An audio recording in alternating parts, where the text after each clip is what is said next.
Salut tout le monde, c'est Peyo, j'espère que vous allez bien. Aujourd'hui on se retrouve pour une vidéo un peu spéciale parce que je vais faire une analyse de jeu. Alors je vais vous expliquer un peu le concept de la vidéo et après on va commencer. Cette vidéo va servir à donner mon avis sur un jeu, à regrouper, à faire une synthèse d'avis d'autres personnes et surtout du mien. Donc je vais vous donner mon avis sur un jeu en particulier et aujourd'hui ça va être Assassin's Creed Unity. N'hésitez pas à me dire dans les commentaires si vous avez aimé cette vidéo ou pas parce que ça me dira si j'en ferai d'autres ou pas. C'est à vous de me dire si je dois en faire d'autres ou pas. Donc Assassin's Creed Unity pour moi un très bon jeu et je lui donnerai une note un peu plus tard. Mais pour le moment, je vais vous expliquer pourquoi. Graphiquement parlant, c'est un jeu magnifique. Les textures sont très belles et j'ai vraiment l'impression d'être sur Next Gen. C'est-à-dire qu'avant, les premiers jeux Next Gen étaient des jeux, on voyait pas tellement la différence, ça exploitait pas toutes les facettes des consoles. Et là, on exploite vraiment toutes les facettes de la PS4 et de la Xbox One et ça, c'est super. Au niveau de la map, c'est quelque chose de géant. La map est gigantesque, reproduit pratiquement à l'échelle. Les bâtiments sont très beaux, sont très grands, tout est vraiment reproduit à l'échelle et tout s'est basé sur Ubisoft. Les mecs de chez Ubisoft se sont vraiment basés sur des plans de la ville de Paris à cette époque. Donc voilà. Au niveau du scénario, alors pour le moment j'ai parlé du scénario principal et après je parlerai du parallèle. Au niveau du scénario principal, je trouve que, alors pas de spoil, je promets pas de spoil, mais je trouve que au niveau de l'enfance d'Arnaud, parce il y a un moment où on voit Arnaud, donc l'assassin qu'on incarne Arnaud étant enfant avec son père qui se fait assassiner, je trouve que cette facette n'est pas assez exploitée. C'est-à-dire que on pourrait mettre la vie d'Arnaud entre-temps, on aurait pu mettre quand il a rencontré Élise, on aurait pu mettre ces années où il a été élevé chez Monsieur de la Serre, ces années, sa jeunesse, tout ça, on l'a pas. Son adolescence, on l'a pas. On commence directement avec un mec qui a 20 ans. On part d'un gars qui en a 7 jusqu'à 20 ans, donc ça me dérange un peu. Mais sinon, pour le reste, c'est très bien. Le scénario est bon. Pour le moment, on m'avait parlé d'anachronisme, mais je crois pas en avoir vu. J'ai pas terminé le jeu, hein, mais pour le moment, je crois pas en avoir vu. Et non, le scénario est très bien. Au niveau du scénario parallèle, je vous rappelle que dans les Assassin's Creed, on n'incarne pas directement l'assassin que l'on joue la plupart du temps, mais un assassin du temps moderne, du 21e siècle, qui va décider de rejoindre la confrérie et qui va aider les assassins et va plonger dans ses ancêtres à travers une machine qui s'appelle l'Animus. Donc au niveau de ce scénario, il est pas mal. Je trouve juste qu'il y a une répétition au niveau des failles. Je sais plus comment ça s'appelle.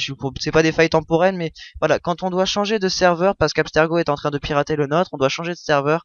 Et je trouve que c'est tout le temps la même chose. On plonge dans la faille, on arrive sur un autre serveur un peu mal branlé, et de temps en temps, on se fait même tuer par des nazis.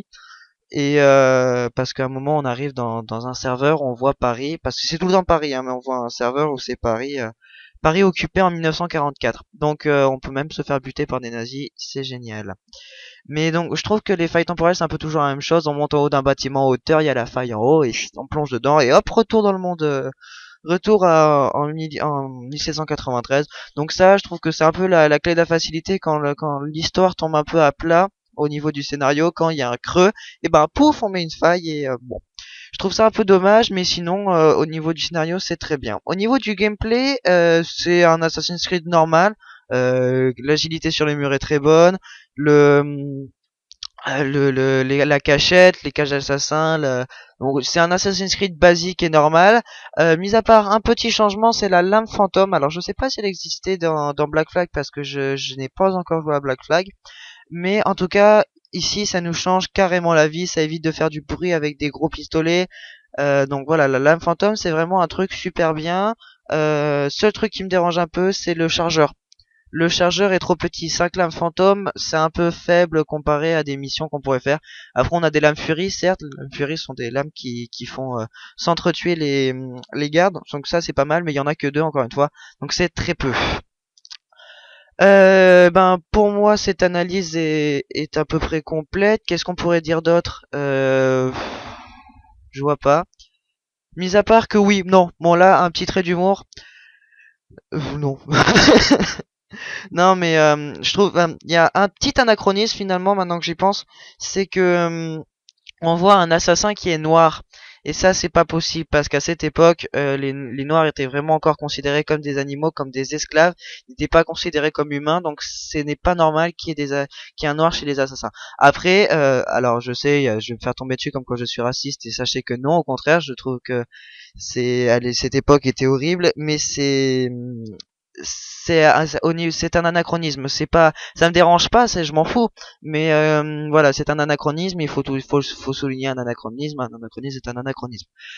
Donc voilà, c'est tout. Je pense que c'est tout pour cette analyse. Voilà, donc si vous l'avez aimé, n'hésitez pas à me le dire en commentaire. Toute critique, qu'elle soit négative ou positive, est constructive. Évidemment, si c'est ta vidéo c'est de la merde, espèce de gros PD, on peut s'abstenir. Je trouve. Mais pour le reste, non, non, vraiment, toute critique est la bienvenue à partir du moment où elle est constructive, sachez-le. Euh, je ne me vexerai pas. Donc voilà, voilà, c'est tout pour cette vidéo. Si ça vous a plu, n'hésitez pas non plus à mettre un like. Et si vous n'êtes pas encore abonné à la chaîne, faites-le, ça me ferait plaisir et ça permettrait de faire progresser la chaîne. Allez, portez-vous bien, à la prochaine, ciao tout le monde.